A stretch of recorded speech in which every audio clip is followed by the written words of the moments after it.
We continue with our reflection on the various characteristics of existentialism.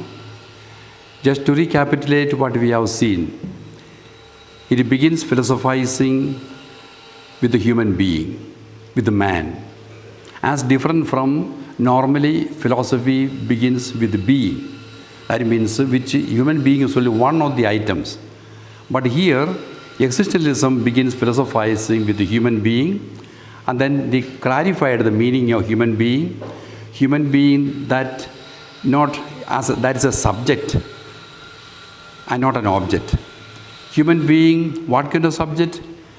Ontological subject, not an epistemological subject that knows, but ontological subject that exists. And the meaning of human being as existence implies the total person. It includes not only the dimension of rationality, it includes the total person, spirit and body, emotions and feeling, actions and decisions. Everything is the total person. We are philosophizing with the person that is concrete, that is existing, that is suffering, that is enjoying, everything together. With that one, we philosophizing. And that expression that is used for that one is human being as existence or a human being as existence. Then second point goes with that one, namely, we are not starting with the concept of existence, but rather existence as experienced by oneself. So every philosopher had their own specific experience of existence. They had a basic experience, and that experience runs through the whole of their philosophy. So I have given some of the examples. So we can find in their philosophy that basic experience of human existence is giving a particular color for their philosophy. The third characteristic, which I find very important, is the type of philosophizing that is carried out in existentialism. We philosophize from the perspective of an actor.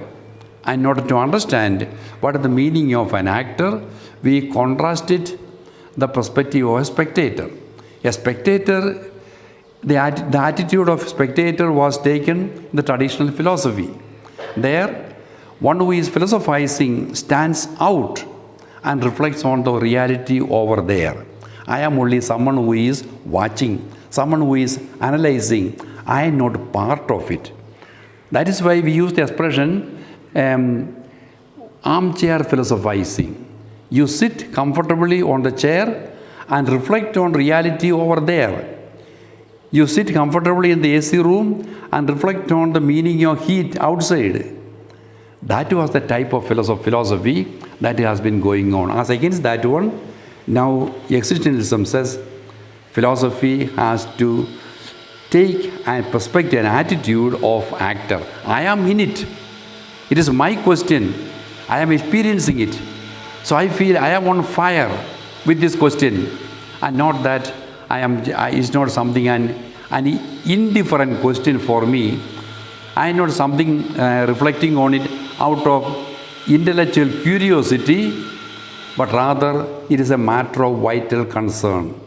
A matter of vital concern. Vital concern means a concern that affects my life. Vital concern. And then in corresponding to that one, I took the two expressions from Gabriel Marcel. The attitude of actor, that is there. We look at the reality as a mystery. An attitude of a spectator, look at the reality as a problem to be solved. God was considered as a problem to be solved. Once the problem is solved, it is solved once and for all. 2 plus 2 is what? 4. Finished. Now nothing more to reflect on that one. The final word is given. In the contemporary thought pattern, there is no final word. It is the process. We are constantly in the process of thinking. And so, in the case of existentialism, we take an approach of an actor as different from spectator, and then that attitude when you take, most of the existentialists claim themselves to be making a spiritual itinerary. Itinerary means a journey. So philosophizing is a journeying. It is not a project that is working out a solution. It is a constant process of thinking. We are on pins. So that way of approach specifies existentialism.